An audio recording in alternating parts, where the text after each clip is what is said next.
Yeah, welcome everyone. Welcome to the Deal Final Corner. So this is your weekly property talk show brought to you by Property Filter, hosted by myself, Guillaume Black, your favorite Frenchman. I'm the CEO and co-founder at Property Filter. And as you know, it's the UK's highest rated platform to find deals. And we're on a mission to empower our property investor and deal sourcer members to find another 1,000 deals this year, thanks to the Property Filter blueprint. And the purpose really with this Deal Final Corners is to give you more and the best of the available resources by inviting expert guests who will share with you the latest and most current strategies, tactics, and secrets about what actually works right now in terms of finding and making deals and the reality of running a high-performance system in property. It is my immense pleasure to introduce you today with my very good friend, Tammy Cardoso, who is going to tell her about all the deals found on Property Filter. So Tammy is the co-founder of Brick and Beam Ltd. And with just over a year of experience in the property industry, she's made some waves and done lots of deals. And you know, it's going to be quite interesting to hear all the lessons she's learned as well. And I love how Tammy never accepts no for an answer. And you know, she just piles through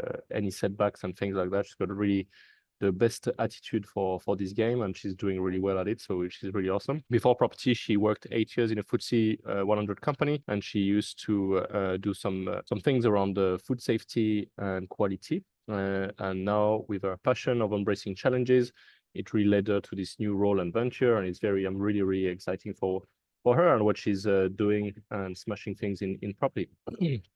So what can you expect from today's episode? So we get from Tammy some honest insights about what works, you know, in property, about the challenges of starting out, the mistakes, and all the different learnings and experience when people are new to this game and the property industry. She'll share with us some practical lessons learned, and I know she's very systematic and organized there. So I'm very much looking forward to hear this, all the key takeaways, you know, from the different failures and successes. I know she navigated, you know, the property investment and her own career, her own venture into this, and then she'll tell her about the practicalities of actually transitioning career and how stepping out of a secure role into a new industry led to growth. You know, where, you know, I often say when you don't have a choice, you make things happen. Yeah, let's talk about all of these and what she calls the unexpected achievements. I think it's a bit of an understatement, and she's very humble, but and then hopefully we have some time for some Q&A. So I'm very much looking forward to hearing about Tammy's talk today and listening to her talk, really. And so please give a massive Property Filter virtual welcome to Miss Tammy Cardoso. Thank you so much. Thank you so much for having me. It's a massive pleasure to be here with this amazing community. Thank you so much for having me here. It's a massive pleasure. I've known Guillaume and the guys at Property Filter for pretty much just over a year. So as soon as I started, and I don't think I could have got to where I am without the help from this amazing community. So I will talk to you a little bit about who I am. So my name is Tammy. I'm a co-founder of Brick and Beam. So my other half, Danny, is in sunny Greece at the moment. So he left me to do all the hard work here. Hence why I'm not going to talk about him that much, because I don't think he deserves it, even though he does work very hard. Anyway, so I am originally from Brazil. I've moved into the UK in 2006. I was 17 years old, moved here on my own to study English for a year, fell in love with the country. I'm still trying to fall in love with the weather. I think that's probably going to come, maybe another 20 years and I might get there.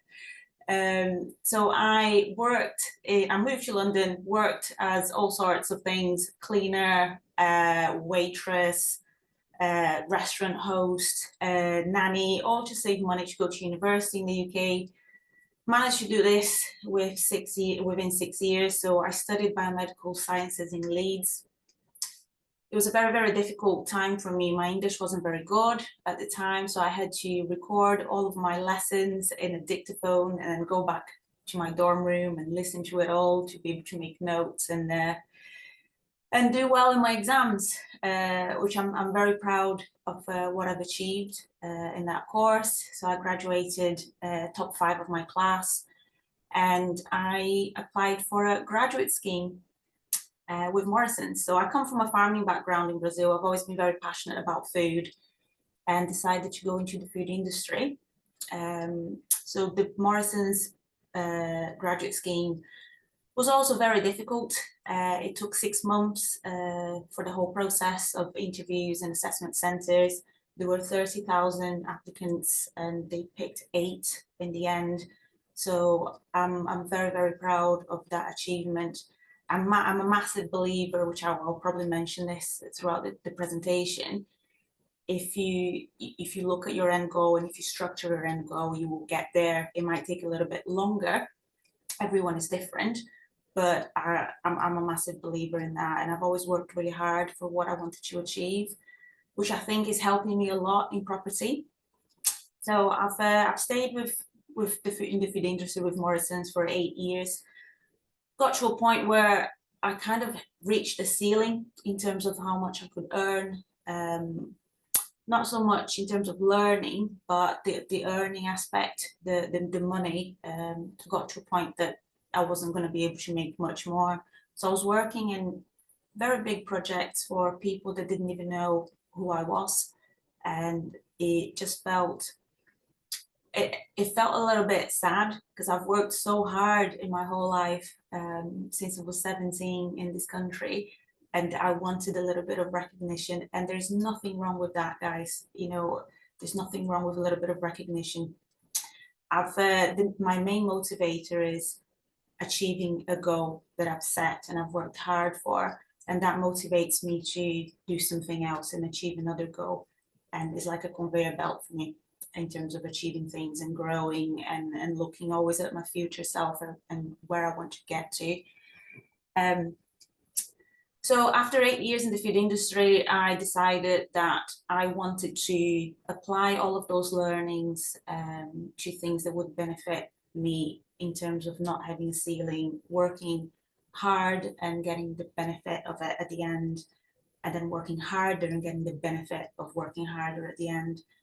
So my mom worked with property in Brazil. She is a retired estate agent now. So I've always liked I've always liked, when I was a kid, I used to go with her around and show the houses and apartments, and I really, really liked that.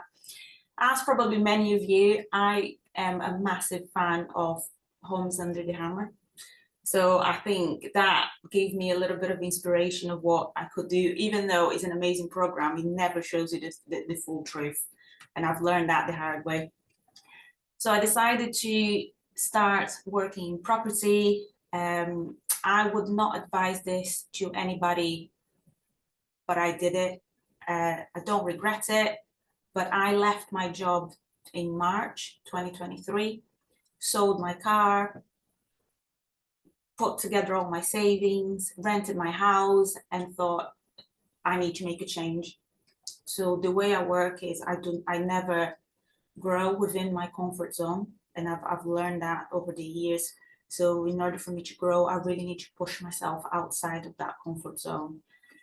It was very, very hard in the beginning. So I went from having an income every month on the same day, being able to plan my expenses, into this world of the expenses are still there, and I've got a set amount of money which I've managed to save, and I need to make something happen by the time that money runs out. So I didn't do it by myself. Danny, my partner, co-founder of Brick and Beam, has helped me massively. I couldn't have achieved anything that I have without him and his support, most of all. So both of us, we've been still property newbies, because you never stop learning in this industry. So we've started in June last year, and I will go through some of our projects. So these are our projects up to date. The Roll was our very first project. I'm going to go through some of the learnings and the numbers. Hawthorne as well, which is our service accommodation. Moortop Farm, which is being staged at the moment, ready to go on the market. Our first HMO, Edinburgh in Leeds. Henley View, which is probably our best project so far to date. Ashfield HMO, which is our first commercial to residential conversion. And we're actually going through legals on Duke Street HMO, which is a bedsit to high-end HMO conversion, and Bold Street, which is a B&B to high-end HMO conversion as well. So our first project nearly cost my sanity. So Project The Roll, we found it through Property Filter. It was an auction, and we did as much due diligence as we could at the time, and in terms of knowledge. Really liked the property. The area was perfect for what we wanted to do. So this is in Leeds, in the outskirts, north of Leeds. It's a very nice area for probate properties. The price ceiling is quite high in the area, and you can, if you are in the right place at the right time, you can pick up some really, really good deals, mainly probates. So with this one, I think I keep saying this has been my biggest challenge so far, but then every time I bump into something else, like, oh, this is a big one as well. But I think I do believe that this has been my biggest challenge, mainly because I didn't have enough knowledge. I had no knowledge to begin with. I had willingness and drive to achieve something, and I learned along the way. So this one was a major renovation. We needed a full new roof, some minor structural works inside, just a couple of structural wall removals, an addition of a toilet downstairs. And on this one thing that we've learned from the beginning is to work with estate agents. So I actually found this property on Property Filter, didn't know that it was early days in Property Filter, and then I noticed at the top there, when you look at the property, that you can actually see that if it's been previously advertised and which agents have advertised this before. There was not much in the legal pack in terms of why the property was in auction. There's always a why. So we actually reached out to the agents that we found that marketed this property before on Property Filter. They were absolutely amazing, very, very helpful. They told us why this property didn't sell when they advertised it. So it had a hole in the roof. That wasn't mentioned in the auction pack. So we started working on the numbers straight away, including a full roof replacement. And it worked really well. We've also asked them what was the demand, and this is really important, guys. This is a lesson that I've learned quite early on, and I do it every time. Always, if you're dealing with a estate agent, always ask what is the demand for the area if you're going to do a renovation. When we first looked at this property, we wanted a very, very modern property. I was going to open the whole of the downstairs and just loads of modern features and everything. And they actually said to me, Tammy, we're going to struggle to sell if you do that. This is a very traditional village. People look for houses with characters and a touch of modern living additions. One thing that they've mentioned that was missing in the area, and I noticed that when I started looking at the houses for sale, was that there was never a toilet downstairs. So we've made sure to include one. Now, in terms of challenges for this property, as I said, I had no experience. I've always worked managing a team. And when you manage a team, you try to bring the best out of them. You try to encourage them. Sometimes you can be a little bit too friendly. Now it's completely different dealing with builders, and I didn't realize at the time. So we didn't do enough due diligence on the builders to start with. I had my 5 quotes. As you can, most renovation videos that you find on YouTube will tell you, get at least 5 builders to come to quote. 3 will probably come, 2 will probably not turn up. Work with 3 quotes. Never pick the cheapest, never pick the most expensive, pick the one with somewhere in between. So I got those 3 quotes. They were very similar. One was about 50 grand more than the other 2. The other 2 were about 6 grand apart. I went with the builder that I thought was the friendliest, and I thought I'm going to be able to work with him. Biggest mistake, should have checked for previous projects, should have checked for reviews, didn't do any of that. So we had a lot of issues with this builder. He was very, very good at the structural part in the beginning of the renovation. However, the final touches, we struggled with him to get the standard that we wanted. Also, we didn't know much about building regulations at the time. So the toilet downstairs needed building regs sign off. We didn't know, he never mentioned. So we had to get that after, which caused us a bit of a headache. We did manage to do it. Also, in terms of the building knowledge, I knew there was a problem with the roof. This builder was also a roofer. He had a roofing business with his brother. I didn't check on the business at all, just believed him and everything he said to me along the way. So he quoted to strip the roof, put the new felt in, replace all the broken tiles, do new flashing around the chimneys and things like that. I didn't think at the time to check his work. So in my head, I thought, well, he's a professional, he's going to do it. I didn't go up on the roof to check. I didn't even look into the loft to check if the new felt was there. So we paid this builder at the end and we staged the house, we sold the house, and it was back in the end of last year when we had really, really bad rains.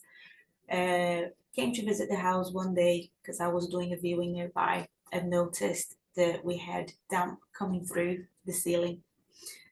And I had to get another roofing company to come in, and they've actually showed me pictures of what was up there and nothing had been touched. You could see light through it. The hole was still there. There was no new felt, no new insulation. So that was a massive learning for me in terms of understanding due diligence with contractors, but as well as treating them as employees and not friends, and always checking their work. So it cost us, I believe at the time, I think I've got it on the next slide. So if I do say the wrong number, please forgive me, but I think it costs about an extra £12,000 to get the roof done properly. We were lucky that this was through Christmas, the sale was through the Christmas period, so we didn't have any delays in terms of the conveyancing with this one. We were able to do the work on the side. I was very transparent with the buyers, and they were very happy for us to get the work done whilst conveyancing was on the way. So in a way, I think I was very lucky to find a property that the numbers actually worked. We did do due diligence on the numbers, but with all the problems that we had and all the mental breakdowns and all the tears, I don't think I have any more tears left in me. I haven't cried since, so it's either dried out because of all the issues with this project, or I must be a lot stronger. So I think it's a combination of the two. But yeah, so too much trust in the builders and lack of knowledge. But then we managed to finish this project within 8 months from purchase completion to sales completion, which is our fastest so far. In terms of numbers, so we purchased this house for £202,000, fees and stamp just under 14 grand, refurb cost 51.5. We did stage this property at the end of last year. It was a very, very difficult market with interest rates rising literally every couple of months. So we felt that in a market like that, we needed to make this property shine. So whoever came to see this house had to see this house as the best house within that postcode that was up for sale. And we did manage to achieve that. We had so many amazing feedback from the agent, some of the people that came to see the house. So hence why the fees were a bit high on staging and on selling. We put this house on the market for 350. The agent said to us, we think it's a little bit high, you might get 340 max. And we're like, okay, let's test the waters. We actually sold this house to the first couple that walked through the door, and they offered 345. Now, I had already included the staging as in turnkey, so all the furniture and the service within the package into my budget. So I said to the vendors, right, they were first time buyers, which helped. So I said to them, look, you're not going to find a house like this in this neighborhood. It's the only one in this neighborhood that actually has a downstairs toilet, which he did say to me that was very important because I showed them the house myself. And I said, let's do a deal. If you offer me the full asking price, I will put the furniture in, and I will keep the furniture in, and you can walk away with the furniture, include that in your mortgage cost. So we'll eliminate some of your moving costs because you've got everything set up. As you see, it stays. So they saw that as a massive deal for them. A fully furnished house for an extra $5,000, no moving costs, no purchasing costs of furniture. So they said straight away, yes, 100%. So sold it, full asking price, made just under £76,000 profit on that, which is a very healthy ROI. We do work with a minimum 20 to 25% ROI in auction properties, so we're really happy with that one. And then after that, so this one it wasn't a challenge, it was more of a learning. So this was actually my house, which I rented when I first started in property. So that house got destroyed by the tenant. I had never had any experience with tenants prior to this. I was very unlucky. The tenants, I had to replaster the walls in some of the rooms. So they had some anger management issues or really, really wild parties in there, but there were fist holes through a couple of doors. There was marks all over the walls. The skirting boards were all broken downstairs, holes in the walls as well, in the stud walls. So it was, I say minor renovation there, but it's only because I had just done a major one. So to me, that was a minor one. But so what we've done, we've moved the tenants out. And at the time, all you heard about, and it's probably still the case, was serviced accommodation is a free money printing machine. And you can plop serviced accommodations anywhere and you're going to make money, either from tourists, more contractors, or so we decided, yeah, let's do it. Everyone else is doing, everyone is making money with it. So I call it the shiny penny syndrome, which is something that I've learned to stay away from since we've started doing this as a serviced accommodation. My mentor always said to me from day one, Tammy, keep the blinkers on. If you want to be good at something, you pick one strategy or two and you become the expert of that strategy. You continue to do it until you've learned all that there is to learn and you can move on to something else. And at the time, everything was so shiny all around, and I used to question this, and I used to say, but why do I need to become an expert if I can do a flip here and a serviced accommodation there and an HMO here? And maybe I could start looking at lease options or assisted sales. So I never really believed that at the time. And I kept asking why. I just want to make as much money as possible. So this was a big learner for us. It has worked. We have made money in this property as a serviced accommodation throughout spring and summer. Now until, so the house is now on sale, but from mid last month, probably until spring again, we are barely breaking even on this. So I blame it on probably lack of due diligence on location, not knowing how to run a serviced accommodation business properly. You could blame it on loads of things. It was, for us, it was, I wouldn't say it was a mistake because it was a massive learning. But now we keep the blinkers on, and our strategy is flips and HMOs. Mostly flips just to build that cash into the company, but also HMOs for the long term and the income, so we can actually keep the company running. So as I said, this house is on the market at the moment. We've got quite a bit of equity in this, so we are looking at releasing that equity, saying goodbye to serviced accommodation for now, and putting that money into something that will make us a much better return. So that's Hawthorne. And then we've got Moortop Farm. So this was another auction property. This is getting staged this week. I'm very excited to see this property go, to be honest with you guys. This has been a big headache We've had this property for just over a year now. So we also found it on Property Filter, purchased it in auction. Actually, we've negotiated the price after the auction had ended, so it didn't sell. So we managed to get it for a little bit less. We got it for 280. The guide price was 310 in auction. So on this one, again, lack of knowledge with building. We bought this before we sold the first one. So we're still learning at the time, I'm still learning now. But this was August and nice sunshine outside. We walked into this property, all the walls were freshly painted. It looked beautiful as it was, and we thought, we're onto a winner here. We've got nothing to do. We can replace the kitchen, replace the bathroom, flooring, get it staged onto the market. Massive win for very little money. How wrong were we?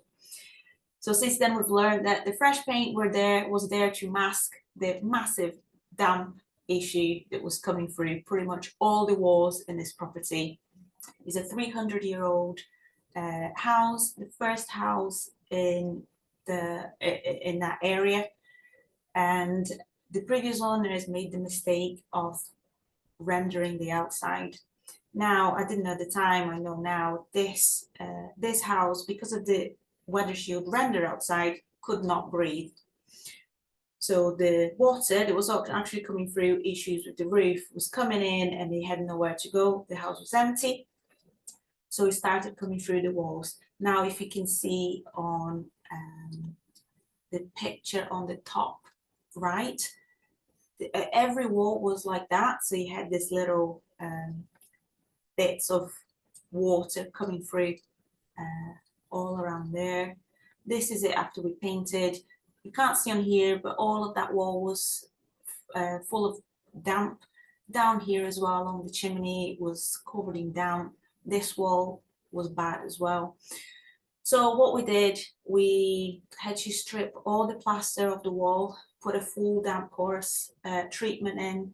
Now, we wanted to use a reputable company, so we had to wait for them. We had to wait 2 months to get them on site to do the works for us. We did the roof repairs, did all of that, and managed to finish it about 2 weeks ago. So that is being staged next week on Tuesday, and I've got the estate agent coming in on Wednesday to start the process of putting it on the market. So in terms of extra cost, which I will tell you this, we spend a lot more money on this than we have spent in property education for 18 months. So we still got prepaid property education, and we've spent pretty much less than half of that. And I think if we had done our education first before attempting big projects like that, we would have saved that money, because we would have realized the issues with the property when we were first buying it. So I will mention this again with the presentation, but property, getting educated is the best thing you do within this industry. So on this one, we should have spent a lot more, but thanks to the community within our mentorship group, within Property Filter, and the community on WhatsApp, and all the questions that you get answered, and all the amazing videos that you can all access on Property Filter with loads of information from people that are a lot more experienced than all of us. So I've actually when I've reflected on this project, it could have gone a lot worse if I didn't have that support network around me. So in terms of numbers on this one, it's not a bad project at all. So we purchased it for 280. Purchasing fees were a little bit high on this one because there were some auction fees as well. Refurb cost just over 68. Staging and selling just over 7,000. So we've had this property valued at 250. We are putting it on the market for 430. So we're hoping to achieve 430. Now, there's 2 reasons why we're doing this. We bought this property cash, and we have much better projects lined up. So by achieving 430, we're still getting a profit, and we unlock all of that cash in order to move on to the next project. So we're not looking at achieving full market value on this. We want a quick sale. And sometimes you have to make those decisions when you have quite a few projects on the go. We're still making just over 50 grand. The ROI is not what we tend to work towards with auction properties, but as I said, it could have been much worse. So we're not unhappy about this one. And then the next one. So this was our first HMO. So we bought this one in auction again, found it through Property Filter. This, I'll tell you about the challenges first. The biggest challenge, and it's something that I'm never, ever falling for ever again, touch wood, is the lack of knowledge in terms of compliance and planning. When I first started, and since then talking to a lot of people that are just starting out, the compliance around HMOs it can be quite tricky because you're involved in 2 different departments. So you've got your planning, you've got your licensing. They never talk to each other unless you work in a very, very good council. They don't tend to. So we see a lot of HMOs out there that are licensed HMOs up for sale. And a lot of people still make the mistakes that we've made, which is we bought this HMO thinking it's got a license. So it's a legal HMO. We got it for a really, really good price, fabulous return, already fully tenanted. We couldn't view the property because there was no viewings. That was the first red flag. But we still bought it anyway because we didn't know any better at the time. So in terms of what we bought a 6-bed, 2 bathrooms HMO. These are pictures. So this HMO at the moment is going through a refurb. So I don't have any pictures. We've literally just got planning for it. So I only have the pictures from what it looked like before.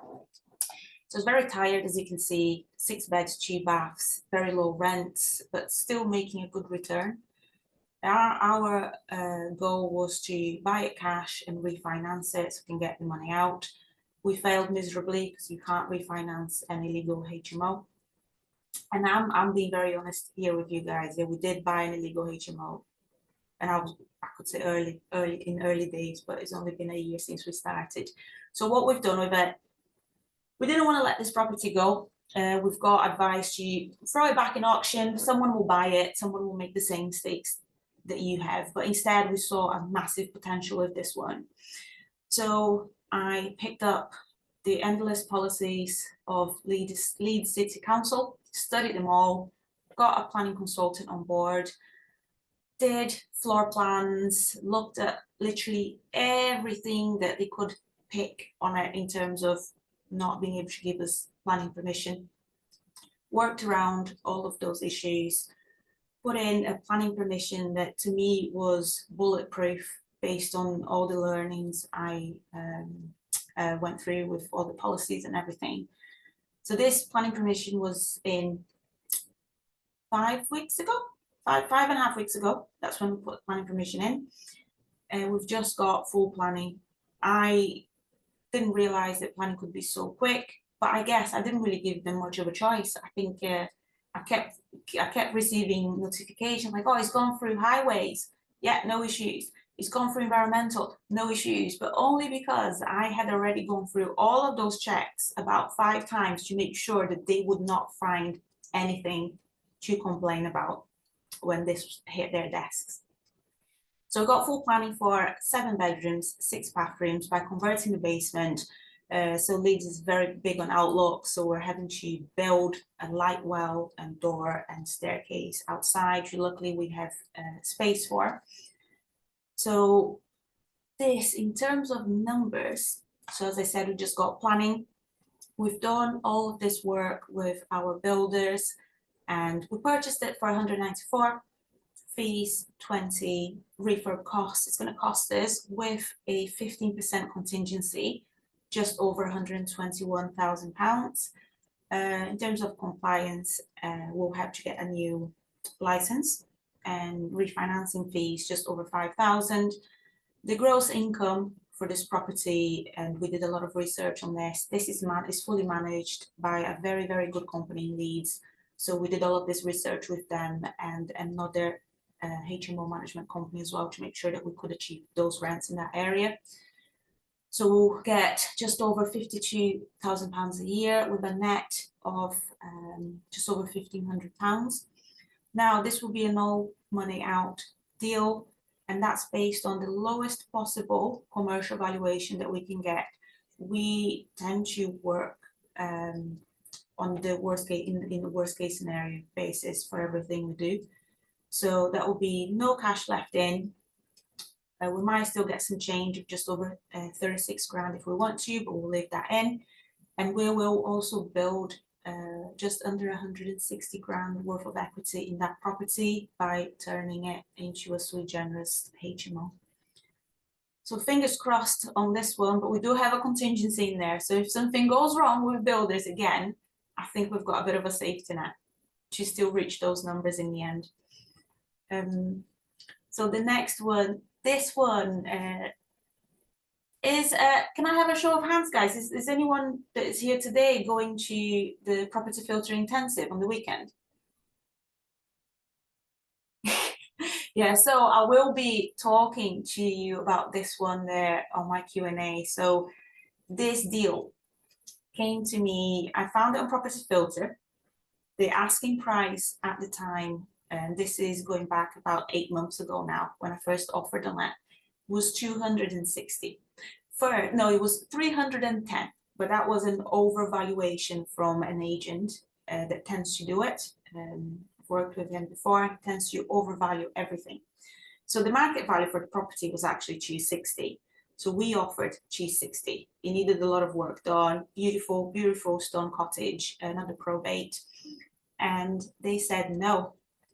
So I feel lucky that they said no, because at the time I didn't have half as much knowledge as I do now. So if I had purchased this property for 260, I would have probably just broken even on this. So they said no. So we thought, you know what, let's not get attached. Let's leave it. They're not going to be able to sell it for 310. There's no chance they're going to sell this for 310. So the property stayed on the market for a further, I think, 2 months. Then the agents that I first spoke to about the downstairs toilet in the first deal that I did, the agents that I found in Property Filter, they've actually picked up this property, and they came to me and they said, Tammy, we've had this property. We were going to advertise it for 260, but the vendors have decided to put it in auction because they are in a bit of a rush. So I said, okay, so spoke to them, offered 217, 850. Another thing, guys, never offer round numbers. Put some pennies in there because it makes it look like you've actually thought about that offer, and it's like the maximum that you can offer based on all your research and renovation costs. So we offered 17 to 85, I think, and they said yes. But our offer was subject to survey. Now we've learned that from our first project when dealing with old properties like this. So we've had the survey done. Again, it needed a new roof, had lots of issues with damp as well. It had a storage area, as you can see here. So this was originally 2 houses, and the last owner bought the 2 and combined them, but he only combined the upstairs. So on the downstairs, he had this tiny little galley kitchen and this storage area here that had its own front door to the side. So we've converted that back in, blocked the front door, and which is, as you can see here, so this bit at the back, sorry, this bit here is the storage unit. So we've opened this wall, and we combined the kitchen with the dining area at the back of the property. And this is the lounge. So it's quite a good sized property. So on this one, we did our survey, went back to the vendor and said, look guys, we need a full new roof in here. We actually sent them the survey, just because we're trying to be transparent with the vendors, they turned back to us and said, right, well, how much can you pay? We can see that you've got a lot of work that you need to do in this property. So then we offered 180, 550 or something. The numbers are in the next slide, but just over 185, 850, I think it was, but we'll confirm in a bit. And they said yes. So this is something that I hope to talk to some of you guys this weekend if you have any questions. But this is called the perfect offer system. So where you put, I'm just going to give you a little bit, I'm not going to give you too much because we're going through this over the weekend. But what you do is you put them in a position, either the buyer or estate agent, to see you as such a serious buyer that they want to work with you. So if it's a estate agent, they will persuade the seller, the seller to sell it to you. So basically, in that offer, you don't just write, I want to offer X for property 6 Duke Street. Can you pass it on to the vendor? Let me know. So what you want to do is you want to make sure that they look at it and they see she's ready to go. So you've got all your dream team there, your solicitor, details, if you need planning permission, your planning consultant, if you need a broker, if you're not buying it cash, have your broker details there, have a rough estimate of what you're going to spend on this property to bring it to a standard that can actually sell to a family. So they can actually see that you've done a lot of work. Put some comparables in there as well, so they can see that you're not just plucking numbers out of thin air. And they're going to read that and they're going to look, wow, if I say yes, she's got a solicitor lined up already. They're going to start the process. So they will want to work with you because they will have the confidence that you can complete quicker because you are literally ready to go and you know what this property needs in terms of refurb and all of it. So that's what we did. So we sent that to the agent who sent it directly to the vendor, and they said yes, we could have gone higher than 217, 850. Definitely could have gone higher than 180, but we managed to secure it for 185. That's what we managed to secure it for. And in terms of challenges, very similar to the first one, new toilet downstairs. Again, this is about 5 roads down from our first project, so we know the area really well. New roof, major refurb, structural wall removals, and the storage conversion, which we hadn't done before. I don't want to jinx it, but I haven't had massive challenges with this project yet. I think the biggest challenge was to create the perfect layout, and because I wanted it to be spectacular for the area. I wanted people to walk in and buy it straight away like they did in the first project. So I did overthink a little bit on that, but I'm not even going to call it a challenge. But again, we are still halfway through this one, so I don't want to jinx it, but it's been going really well so far. In terms of numbers, so yeah, 725, not 825. So we bought it for 185, 725. Got the fees there, just over 9 grand. Refurb costs just over 76. Staging and selling will cost us just over 7,000.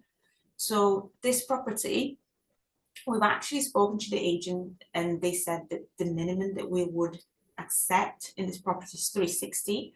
We could list it for 370 and see how it goes. So I've actually followed their advice this time and I've planned the budget on 360. So that's what we're going to market it for. Again, as a turnkey project with the staging in there. If we do get first-time buyers, which helps them, we'll advertise the furniture as part of the actual purchase price, so they can get that on their mortgage, which helps them. Gross profit on that is going to be just over £81,000, and we're happy with the ROI at just under 30%. So this is going to be hitting the market, all going well in January. It'll be ready before, oh, sorry guys, it'll be ready around December, but we want to skip the Christmas period and put it on the market straight away, first week of January.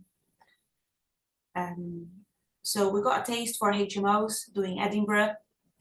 went for another one. Only this time we've done the full due diligence. There wasn't much to do in this case because it wasn't an existing HMO. This was a commercial property. Again, we found it on Property Filter. Had been on the market for 2 years. The area it didn't work for the area. They had tenants there for 2 years, but it was just not appealing to people. We had a lot of viewings, but it was just not an appealing property in terms of commercial.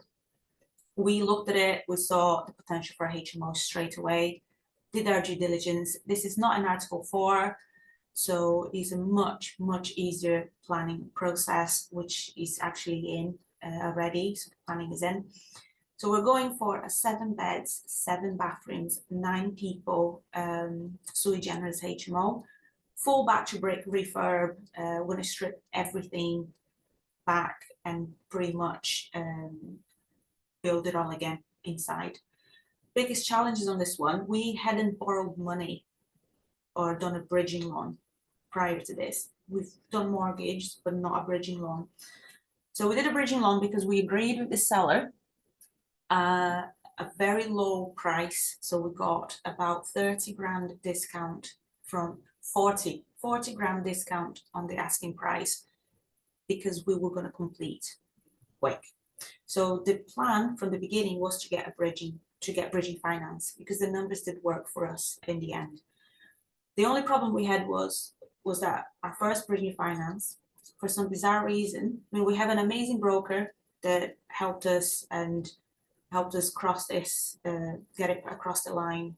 But the bridging loan company was being very difficult. Apparently I learned this after. So it was meant to take 3 weeks. It took 8 weeks. The seller was calling me directly every day for updates, and I didn't have any updates. So it was very difficult to manage, given that I hadn't done that before. I didn't want to lie to him, but also he threatened to pull the deal twice, and we didn't want to lose this deal. So managing the seller's expectations was a massive part of the challenges. So the bridging loan, they decided for some bizarre reason, and it's a very well-established company, we are going to go for a bridging loan with them again. It's just we've been very unlucky with this one. So they decided to change solicitors, and they decided to take on a lot of the due diligence themselves in a new team. But since they hadn't done that before in practice, it took them a lot longer than their previous solicitor would have taken. So I feel like we got the rough end of the stick with this one, but we will try again with them because they are very good. And the numbers for this one, so we purchased at 180.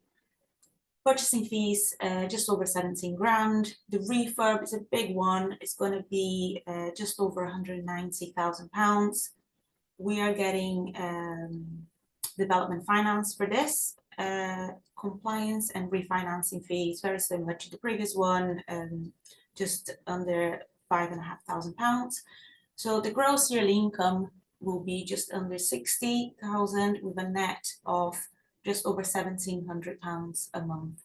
Again, it will be a no cash left in deal, and with an equity added to the property of £166,000. So we are getting a different builder to do this project, is in a different area.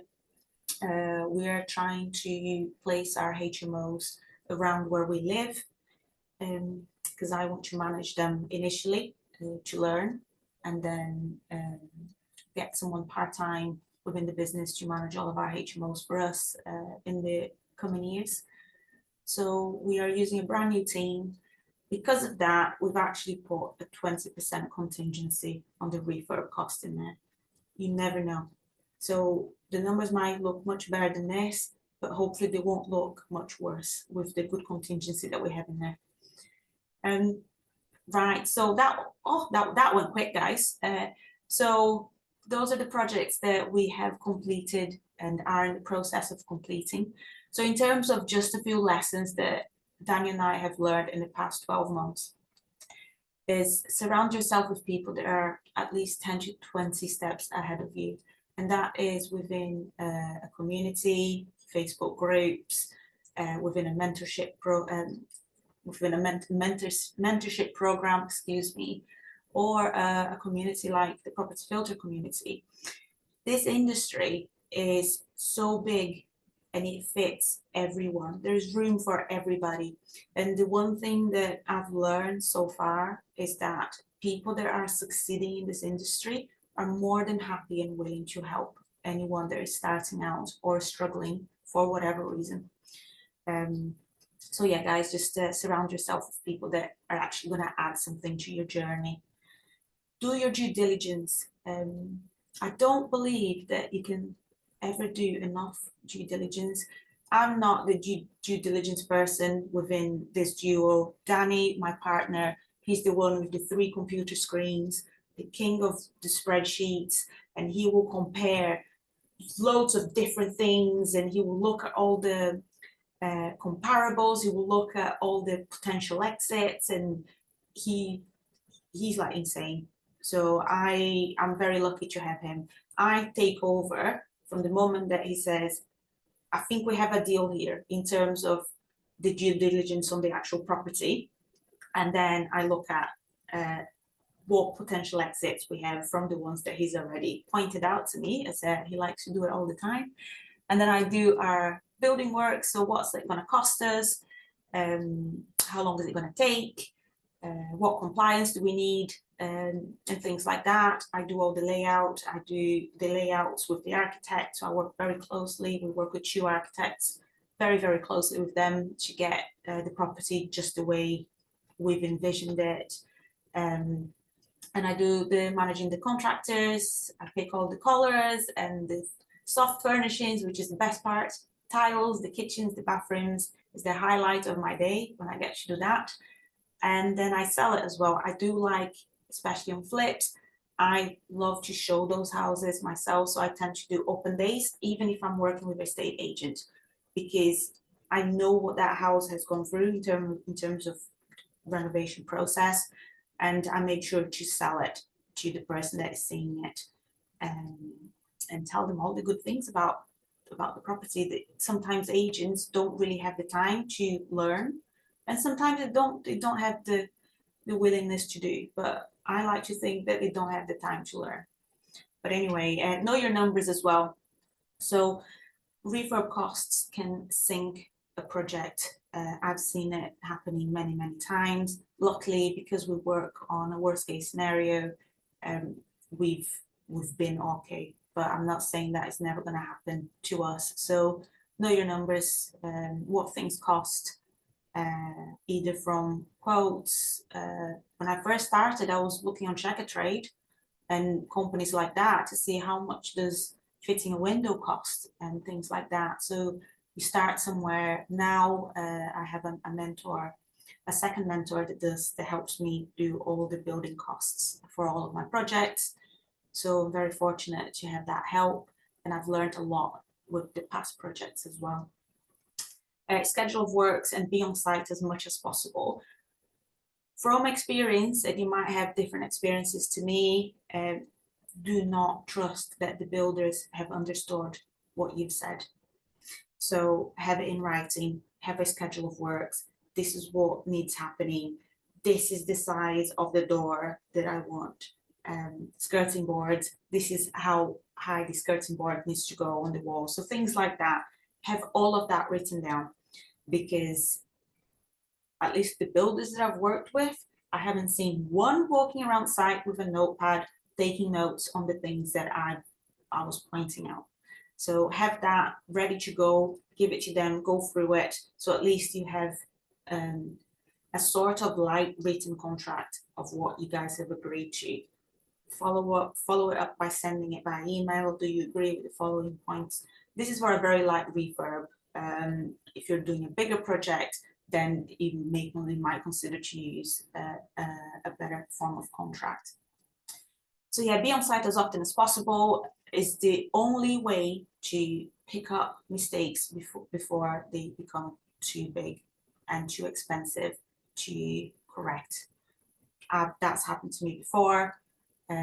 with a bath that was fitting in the wrong place, with all the pipework in the wrong place. And we had to live with it because we were going to have to rip out all the nice tiles in order to fix it. So yeah, be on site as often as possible. Resilience as well. This has been the biggest learner.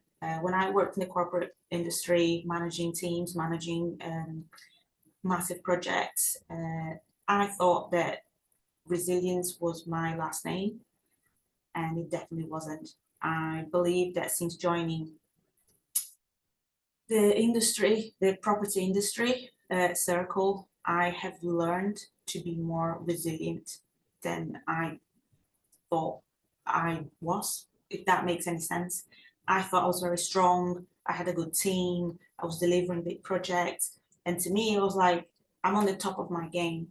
And then coming into property and dealing with challenges that I was dealing with for the first time, the people that work in a very different way than the office person that you deal with every day in the corporate world, such as contractors, is different. So make sure to build towards getting that resilience in place. And what goes with that as well is don't give in to imposter syndrome. I'm still working on that. I find it very difficult when I'm presenting all of these things that I've done. And I look back, I had imposter syndrome when Guilherme asked me to do this presentation. And I thought, I can't do that. You know, I'm not good enough to do that presentation because I haven't achieved enough. And I work every day to combat this imposter syndrome. And it's very difficult, guys, but just believe in everything that you've done, celebrate every small wins, and celebrate your successes as much as possible, because it's not an easy industry. There's a lot of support out there, but it needs to start from you believing in yourself that you can achieve it, and other people will just validate that. The other thing is contractors are employees and not friends. You're not your friends. I have a mate that is doing some work for me in Project Henley, but I treat him as a contractor. And if I have to say, I'm not happy with this isn't acceptable, I will say that. And then if we meet up on the weekend for a couple of beers, we are friends. Contractors that I don't know, that I've just met, I set that expectation that they are my employees. And this is, some people might find it a lot easier to do. I find it very difficult. So it's something that I have to work on every day. And step out of your comfort zone. Maybe not as extremely like I've done, to quit my job and that's it, goes guns blazing into a completely different industry. But stepping out of your comfort zone really helps you grow, even if it's just a little bit. Like doing this presentation. When I did my first presentation, it was in person to 200 people. I thought I had an anxiety attack and I didn't want to do it. And I wanted to walk out. But I knew that the moment that presentation finished, I would have been so happy that I've actually achieved it. And since then, I look forward to sharing the things that I'm going through in this journey and the learnings that I've had, because I've stepped out of that comfort zone of doing it behind the computer screen and not sharing it with everybody. I had friends coming to me from our mentorship group when I did my first presentation saying, I didn't know you were doing so many projects, because since the beginning, I've always found it very difficult to shout out about this project, not because of the mistakes that I've made, but because of that imposter syndrome that kicked in. And now I think if an opportunity comes, jump into it. You might make mistakes, but you're going to learn so much, and that's just going to get you much further next time you have to go through that challenge again. So those are the biggest learnings that we've learned in the last 12 years. The next steps in terms of what is Brick and Beam up to now. So learn, definitely network, and then learn a bit more. You can never learn enough. So we've got a few more projects lined up in terms of offerings, just negotiating the offers at the moment. So one is a B&B, so that one is for actually going through conveyancing. B&B to sui generis HMO. Coronation Walk will be our first, I'll call it proper investment deal, because we're actually not even taking out a paintbrush for this one. It's fully done. It's just the landlord is in a bit of a pickle and needs an early exit. We're getting a very good discount. Happy to leave some money in this one, and we'll build into our cash flow. So Coronation Walk is a mixed use flats, and estate agent below who actually works with us, and because we've worked so well together, Dave actually brought that deal to us because it was off market. So yeah, looking forward to completing on this one. We've got Duke Street, again, another landlord that is retiring, and we are doing a lease option with him just to be able to pay him a little bit more and get the deal over the line. Just needs a quick refresh. He's cash flowing, but he has the potential to become a sui generis HMO, where it will be a no money out, just as the other two deals that we've done this year. Park Street, two derelict flats. This one actually doesn't have a roof. It's not that it needs fixing, it needs building. And the thing is, with this flat, it's on the street where we live, the houses are absolutely gorgeous. And you wouldn't know it was there. So it was a massive like mansion that they've split into two 4-bedroom flats with the separate exits. But because there's so many trees, the grounds are like insane. It's a huge plot of land, and the trees tower over the property. So when you drive past, and I drove past that house so many times, you can't see anything. Once we went through the jungle of trees, we could not believe it was like it's just 4 walls. Everything, no roof. There's about 4 stray cats living there, which to me, I'm a cat lady. If any of you, well, if we get to know each other a bit better, you will know that I'm a massive cat lady, to Danny's dismay. So that sold the property to me, the 4 stray cats living there. That was already, I didn't even need to see the house. I just wanted the cats, and the house came with them, so it was a bonus. It's got 3 abandoned cars on the land, and you couldn't see any of that from the street. So we're very excited about this, because I think this is going to be the worst property in terms of condition that we were going to transform into something that I think we'll be very proud of. So I'm really looking forward to completing on this one. And then main thing that we're doing now is we're going to try and increase our cash flow as the business grows. Our business expenses, every month business expenses are growing as well, and because we tend to reinvest everything that we make on the flips, so we're looking at properties just like Coronation Walk that will just give us that income, the same as the HMOs, but we're a bit ambitious, we want a bit more. And also attract investors. So we were lucky to start with a small pot of cash.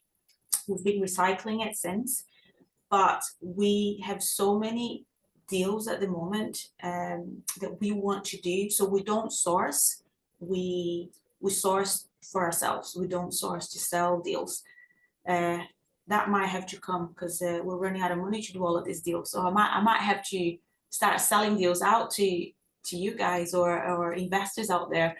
But the main goal at the moment is to attract some investors into the business. We don't want to be doing a lot of bridging loans. We will if we have to, but we want to start working with private investors. So that's where we are heading. And thank you so much, guys, for listening. I do talk a lot, so I am sorry. I do apologize. If you would like a copy of our HMO or flip deal analyzer, I say ours, it was Danny, he's the king of spreadsheets. He's made a flip and a HMO deal analyzer that covers literally everything. If you would like a copy of that, follow us on Brick and Beam, drop me a message with your email, and I will happily send it across to you. Also, if you've got any questions regarding this presentation or anything property related, or my journey since leaving the corporate world and jumping into this property industry, fire a question as well. If I can help, I'll be more than happy to help. if I can't help, I'll try and find the answer for you guys. Again, we are a very good community in the industry, and the more we help each other, the more credible we all become as an industry itself. So, and there you go. Yeah, so just to follow, sorry, I had to read that one. If you want to follow our journey, I am making a massive effort at the moment to post more and to share our projects and challenges and difficulties and successes on both Instagram and LinkedIn. You've got Instagram there if you want to follow us, and then LinkedIn as well. But yeah, I think this is it. Thank you so much, guys, and thank you, Guillaume, for having me. Tammy, thank you. Yeah, thanks so much. That was amazing. You shared with us the secrets of health, wealth, and happiness. Who knew you needed hard work and tenacity and having some goals. I love how you said about you're self-motivated by the goals you set and you're on this conveyor belt. That was quite interesting, actually, the way you put it. And I love how you had this deal with multiple agents, and you went to speak with the prior agent who told you about the hole in the roof that the current agent or auctioneer doesn't even know about, right? So that's really really cool. So yeah, really well done. And there's been lots and lots and lots of messages in the chat. Yeah, congratulate you and telling you how you should be really proud, you know. So yeah, you know, you talk about imposter syndrome. We all have it. I have it. You know, I certainly will have it tomorrow at the props filter intensive, right? But it's what it is, right? So but then we go through it, and then we grow around that. So I think you're such an incredible example and testament of yeah, if you just want something, you can go and get it. So really well done, and thanks so much. You know, thanks so much for you know, sharing this with the props filter community today. Well, thank you very much. Thank you. It's been a massive pleasure.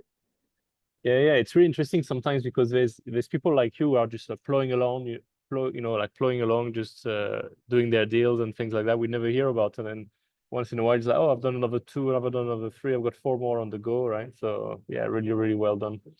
I know you have to go. You've got the train because you're coming down to see us in London just now. There are a couple of questions on funding. So I know you're working with private investors. You had a little pot to start with that you're recycling. Can you tell us a bit more about how you structure these deals and the future ones? Yeah, so the first couple was cash.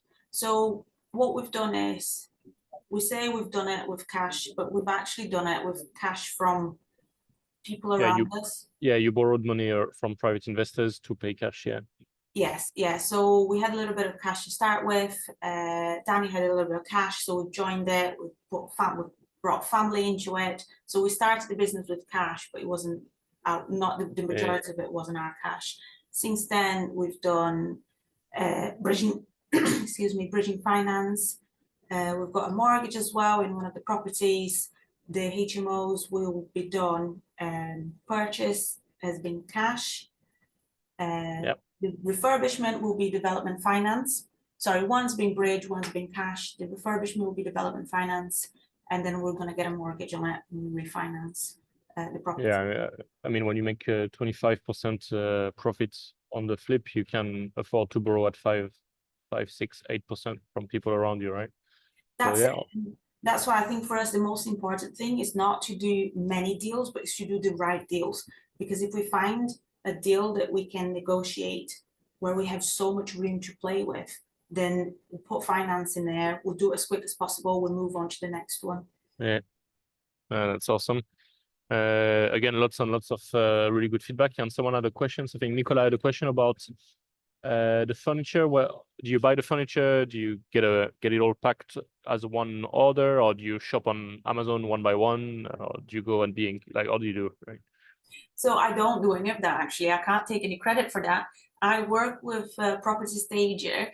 Her name is Lucy. She's brilliant, and she was starting out. I was starting out, so we've got kind of a bit of a partnership. So she does all of my properties. She will do the design. She will shop. She will deliver. She will put the furniture together, and then I try to sell it as part of the property. So it's more profitable for her because then she doesn't have to come back and you know, take it all apart and then take it back. So that works really well for us. So I pay her about 1% of the sales price. Oh, wow.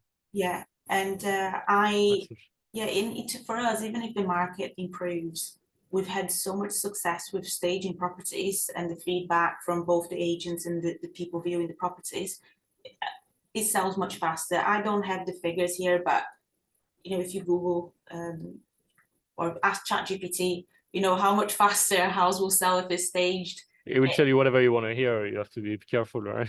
Yeah, true. Yeah. But if you need to think, people buy houses with emotion, and they will know within 10 minutes of walking into that property if it's for them or not. So, but a lot of people struggle to visualize empty spaces and where things will go.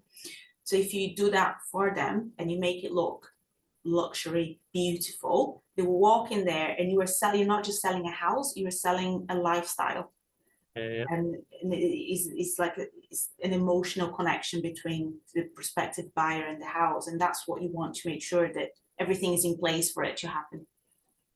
And it's really interesting what you said about buyers buy for emotion, because actually sellers sell with emotion as well.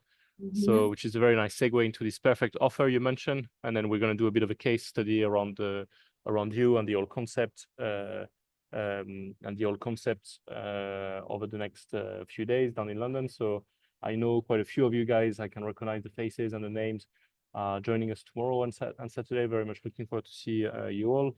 And you know, you remember we run these at cost. We're not really a training company. It's very much about investing in the community and having the likes of Tammy and other successful members come and share a little bit about their deals and things like that. So if you are, we sold out last week. But do message the guys in the chat if you're interested. I might be available tomorrow and Saturday.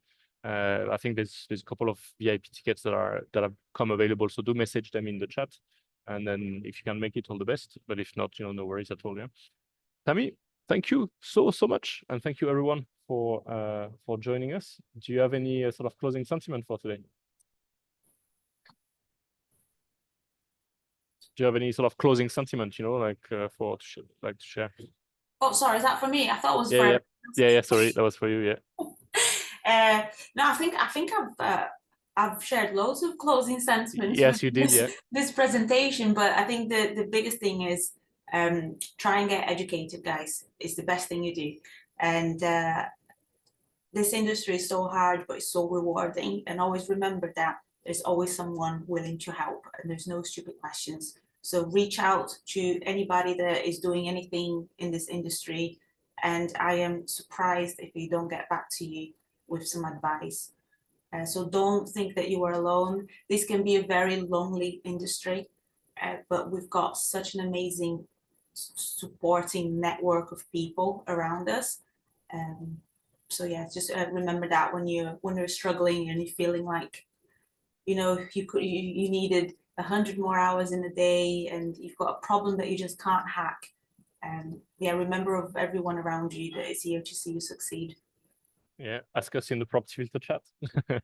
Well, thanks so much, Tammy. Thank you. Looking forward to seeing you tonight and spending a few days together. You know, thank you everyone for joining us on today's Deal Final Corner. Visit propertyfilter.co.uk, log on to your Property Filter account, have an endless supply of deals, join the top 1% and become a high achiever deal finder. Do more deals in less time. Find hidden deals. I hope you enjoyed today's Deal Final Corner and look forward to seeing you tomorrow or next week. See you. Bye-bye. Thank you, everyone. Thank you. Thanks so much. I'll print the chat for you, Tammy. People loved it. All right. See you. Bye-bye.